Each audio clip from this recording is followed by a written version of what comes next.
नमस्कार। आकाशवाणी से प्रस्तुत है समाचार संध्या।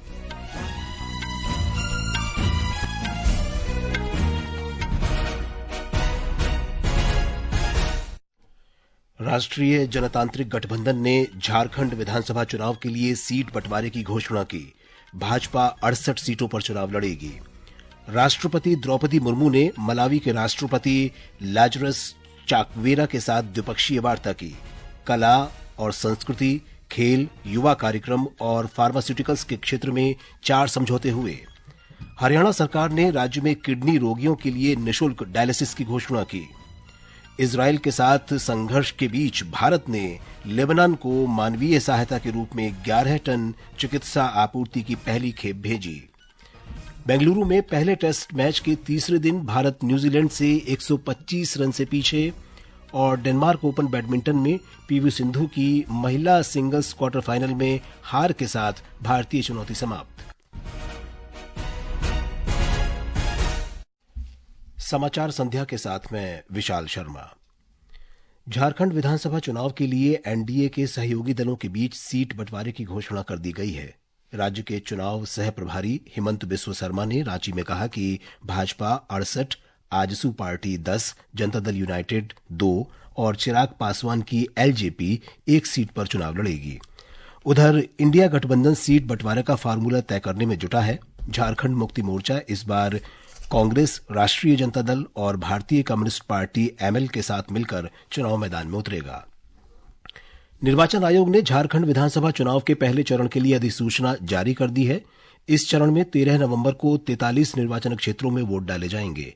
नामांकन 25 अक्टूबर तक भरे जा सकते हैं और 28 अक्टूबर को इनकी जांच की जाएगी। उम्मीदवार इस महीने की 30 तारीख तक नाम वापस ले सकते हैं। दूसरे चरण में 38 सीटों पर 20 नवंबर को मतदान होगा। मतगणना महाराष्ट्र के साथ 23 नवंबर को होगी। उत्तर प्रदेश में 9, असम में 5 और बिहार में 4 विधानसभा सीट के उपचुनाव के लिए भी अधिसूचना जारी हो गई है। नामांकन 25 अक्टूबर तक दाखिल किए जा सकेंगे। मतदान 13 नवंबर को होगा। असम में उपचुनाव पूर्व सीमांकित निर्वाचन क्षेत्रों के अनुरूप ही होंगे। ब्यौरा हमारे संवाददाता से।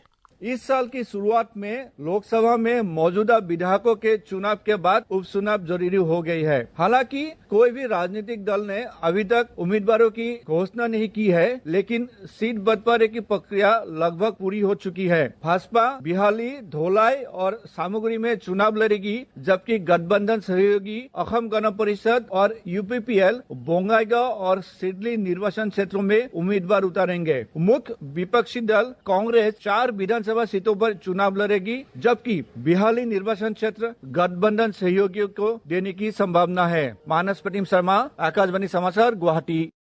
बिहार में 4 विधानसभा क्षेत्रों इमामगंज, बेलागंज, रामगढ़ और तरारी में चुनाव होगा। एक रिपोर्ट। बिहार में गया, कैमूर और बक्सर जिले में फैली 4 सीटों पर उपचुनाव में रोचक मुकाबला देखने को मिल सकता है। चारों सीटों पर निर्वाचित विधायकों के लोकसभा सदस्य चुने जाने के बाद ये उपचुनाव हो रहे हैं। हिंदुस्तानी अवाम मोर्चा के जीतन राम मांझी, सीपीआई माले के सुदामा प्रसाद और राष्ट्रीय जनता दल के सुधाकर सिंह तथा सुरेंद्र प्रसाद यादव संसद सदस्य निर्वाचित हुए हैं। उपचुनाव के चारों सीटों पर 2020 की तरह दोबारा यही पार्टियां फिर से चुनाव लड़ेंगी। चुनावी रणनीतिकार प्रशांत किशोर की नई पार्टी जन सुराज की चुनावी एंट्री भी बिहार विधानसभा उपचुनाव से होने जा रही है। धर्मेंद्र कुमार राय, आकाशवाणी समाचार, पटना।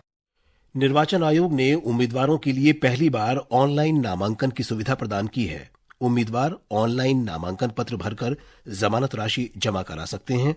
शपथ पत्र भी ऑनलाइन भरा जा सकता है। नामांकन फॉर्म ऑनलाइन पोर्टल suvidha.eci.gov.in पर उपलब्ध है। हरियाणा सरकार राज्य में किडनी की बीमारी से पीड़ित रोगियों को निःशुल्क डायलिसिस सेवा उपलब्ध कराएगी। राज्य के मुख्यमंत्री नायब सिंह ने नवगठित मंत्रिमंडल की आज पहली बैठक की अध्यक्षता करने के बाद ये घोषणा की। उन्होंने कहा कि सरकार ने शपथ ग्रहण करने से पहले 24,000 नौकरी उपलब्ध कराने का वादा पूरा किया है। मुख्यमंत्री ने बताया कि मंत्रिमंडल ने अनुसूचित जाति के आरक्षण के संबंध में उच्चतम न्यायालय के निर्णय को लागू करने का फैसला किया है।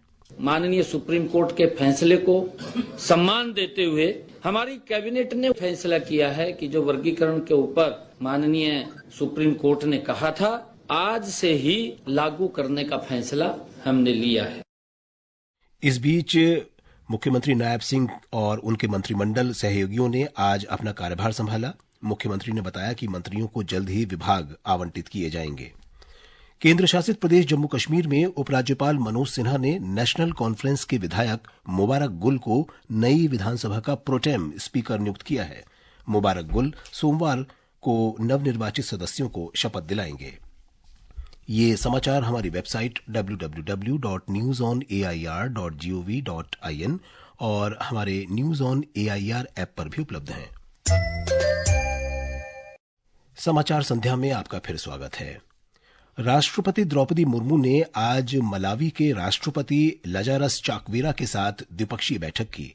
राष्ट्रपति ने प्रतिनिधिमंडल स्तर की वार्ता भी की। एक रिपोर्ट। भारत और मलावी ने खेल, युवा मामले, फार्मास्यूटिकल्स तथा कला और संस्कृति के क्षेत्र में सहयोग के लिए 4 महत्वपूर्ण समझौता ज्ञापनों पर हस्ताक्षर किए हैं। सद्भावना संकेत के रूप में भारत मलावी को 1000 मेट्रिक टन चावल और भाबाट्रोन कैंसर उपचार मशीन दे रहा है। राष्ट्रपति द्रौपदी मुर्मू ने मलावी में एक स्थायी कृत्रिम अंग परिस्थापन केंद्र खोलने की भी घोषणा की है। विदेश मंत्रालय के सचिव अरुण कुमार चटर्जी ने कहा कि इस यात्रा ने ऐतिहासिक भारत और मलावी के संबंधों में एक नया अध्याय जोड़ा है। द्विपक्षीय और प्रतिनिधि मंडल स्तर की वार्ता में दोनों देशों की प्रगति और समृद्धि के प्रति दोनों देशों की मजबूत प्रतिबद्धता दर्शाई गई। लिलोंगवे से मयूषा की रिपोर्ट के साथ समाचार कक्ष से शक्ति सिंह।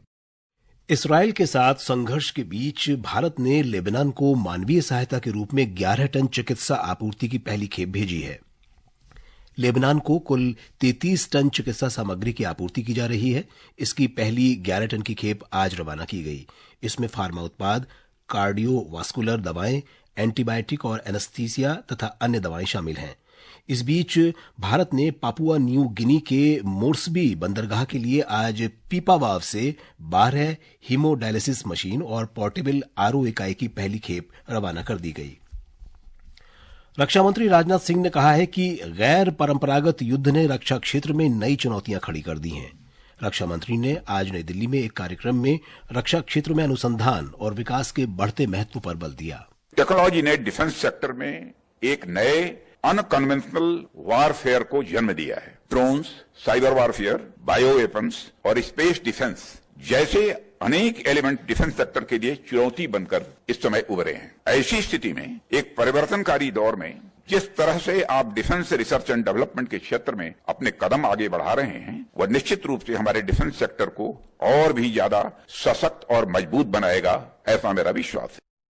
पेट्रोलियम और प्राकृतिक गैस मंत्री हरदीप सिंह पुरी ने कहा है कि भारतीय रसायन और पेट्रोकेमिकल का बाजार वर्ष 2025 तक लगभग $300 बिलियन तक पहुंचने की उम्मीद है।